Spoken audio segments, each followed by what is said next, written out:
ট্রাইব্যুনালের যে রায় হোক তা কার্যকর হবে বললেন স্বরাষ্ট্র উপদেষ্টা। এদিকে হাসিনার রায়ের দিন মাঠে থাকার ঘোষণা জামায়াতসহ ৮টি দলের। খুলনা ৬ আসনে নির্বাচনের মাঠে বেহেশতের টিকিট বিতর্ক এবং বগুড়ায় গ্রামীণ ব্যাংকে আগুন দিল দুর্বৃত্তরা। এতক্ষণ শুনছিলেন শিরোনাম, এবার জানিয়ে দেব বিস্তারিত। স্বরাষ্ট্র উপদেষ্টা লেফটেন্যান্ট জেনারেল জাহাঙ্গীর আলম চৌধুরী বলেছেন, ট্রাইব্যুনালের যে রায় হোক তা কার্যকর হবে। রবিবার দুপুরে বরিশাল পুলিশ লাইন্সে আইনশৃঙ্খলা বাহিনী সহ মাঠ প্রশাসনের শীর্ষ কর্মকর্তাদের সঙ্গে বৈঠক শেষে তিনি এসব কথা জানান। স্বরাষ্ট্র উপদেষ্টা বলেছেন, নির্বাচন সামনে রেখে মাঠ প্রশাসনকে ঢেলে সাজানো হয়েছে। বর্তমান আইনশৃঙ্খলা পরিস্থিতি খুব ভালো কিংবা খুব মন্দ নয়, মাঝামাঝি পর্যায়ে শৃঙ্খলা পরিস্থিতি রয়েছে। তিনি বলেন, আগামী নির্বাচন কেন্দ্র করে কোনো ধরনের সহিংসতা কিংবা অপ্রীতিকর ঘটনা যেন না ঘটতে পারে সেই ব্যাপারে নির্দেশনা দেওয়া হয়েছে। জাহাঙ্গীর আলম চৌধুরী বলেছেন, দেশে এখন সবাই নির্বাচনমুখী, আইনশৃঙ্খলা পরিস্থিতি মোটামুটি সন্তোষজনক। মানবতা বিরোধী অপরাধের অভিযোগে ক্ষমতাচ্যুত প্রধানমন্ত্রী শেখ হাসিনা সহ ৩ জনের বিরুদ্ধে করা মামলার রায়ের দিন আগামী সোমবার জামায়াতে ইসলামী সহ জোটের ৮টি দল মাঠে থাকবে। জামায়াতের সেক্রেটারি জেনারেল মিয়া গোলাম পারোয়ার রবিবার ৮ দলের যৌথ সংবাদ সম্মেলনে একথা জানিয়েছেন। শেখ হাসিনার মামলায় রায়কে কেন্দ্র করে বাংলাদেশ কার্যক্রম নিষিদ্ধ আওয়ামী লীগের ডাকা লকডাউনকে উদ্দেশ্য করে তিনি এ মন্তব্য করেন। গোলাম পারোয়ার বলেছেন, অতীতের কর্মসূচিতে মাঠে ছিলাম, এবারও ফাঁসিবাদের পক্ষে নাশকতার কোনো সুযোগ জাতি দেবে না, এটার সুযোগ পাবে না। ৮টি দল মাঠে থাকবে। জামায়াতের ৫ দফা দাবিতে আন্দোলন বিষয়ে আয়োজন করা সংবাদ সম্মেলন তিনি বলেন, ৮টি দল পক্ষ থেকে গণভোট হ্যাঁ বলার জন্য সিদ্ধান্ত নিয়েছে ৮ দলের জোট। গণভোট হ্যাঁ ভোটের পক্ষে জনগণকে উদ্বুদ্ধ করা হবে। সংবাদ সম্মেলনে বলা হয়, প্রধান উপদেষ্টা জাতির উদ্দেশ্যে যে ভাষণ দিয়েছেন তাতে অবাধ, সুষ্ঠু ও নির্বাচনের জন্য জনগণের যে আকাঙ্ক্ষা তার আংশিক পূরণ হয়েছে।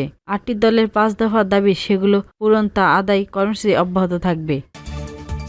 খুলনা ৬ আসনের নির্বাচনে মাঠে হঠাৎ করে সবচেয়ে আলোচিত শব্দ হয়ে উঠেছে বেহেশতের টিকিট। এই ইস্যুকে কেন্দ্র করে বিএনপি ও জামায়াতের মধ্যে তীব্র বাকযুদ্ধ শুরু হয়েছে। পাল্টাপাল্টি অভিযোগে উত্তপ্ত হয়েছে ভোটের মাঠ।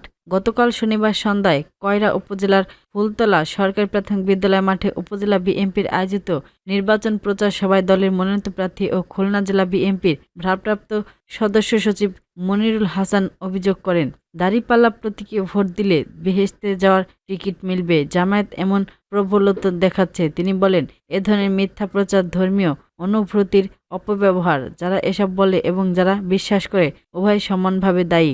মনিরুল হাসান দাবি করেন, জামায়াত ধর্মের ভয় দেখিয়ে সরলমনা নারীদের বিভ্রান্ত করে ভোট নিতে যাচ্ছে।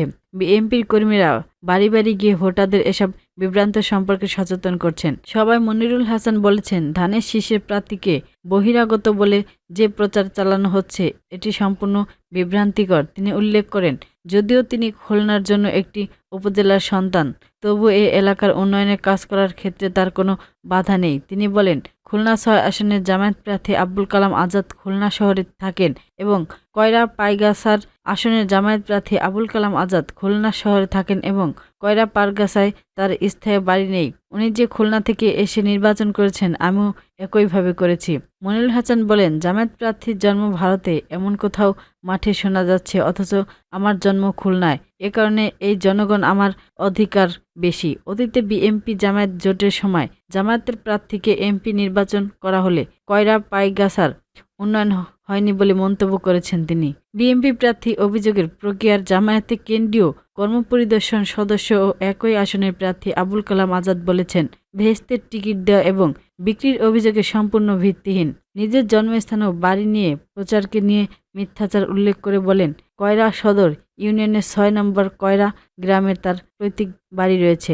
এদিকে বেহেশতের টিকিট নিয়ে সর্বশেষ ব্যাখ্যা জামায়াতে ইসলামীর সেক্রেটারি জেনারেল মিয়া গোলাম পারোয়ারের কাছ থেকে। তিনি বলেন, তারা কোনো টিকিট বিক্রি করেন না। কোরআন হাদিসে জান্নাত জাহান্নামের পথ স্পষ্টভাবে বর্ণিত, এটাই তারা মানুষকে স্মরণ করিয়ে দেন। তার ব্যাখ্যা, সৎ প্রার্থীকে ভোট দিলে ভোটার সওয়াব পান, আর দুর্নীতিবাজকে ক্ষমতায় বসালে তার পাপের একটি অংশ হয় ভোটের উপর বর্তায়। এটাকে যদি কেউ বেহেশতের টিকিট বলে মনে করেন, সেটা তার নিজস্ব ব্যাখ্যা।